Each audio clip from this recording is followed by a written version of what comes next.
C'était ce jeudi. D'abord, les transports de troupes, puis les chars. Après 10 jours de ratissage, ils quittent Deraa en longue file. La ville était assiégée depuis le 25 avril.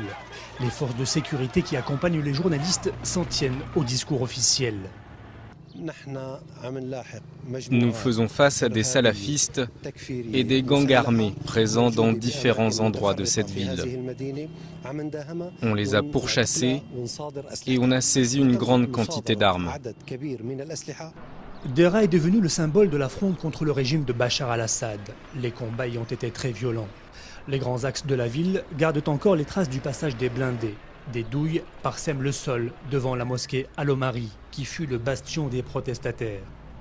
Le bureau de la télévision nationale, la maison du gouverneur et le palais de justice ont été incendiés durant les émeutes par les manifestants. Dans la rue, le silence est pesant. Les quelques habitants qui osent sortir sont stupéfaits devant l'ampleur des dégâts. Je ne suis pas sorti de chez moi pendant 20 jours.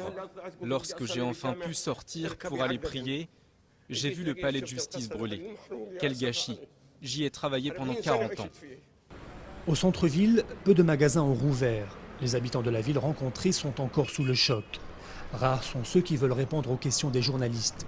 Ceux qui prennent la parole tiennent un discours convenu, au risque de se faire rabrouer par les opposants au régime.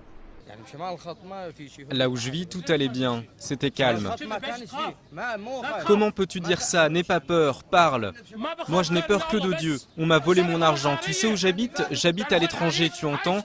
Je rentre et qu'est-ce que je trouve? De la terreur, des morts. On enlève mes enfants.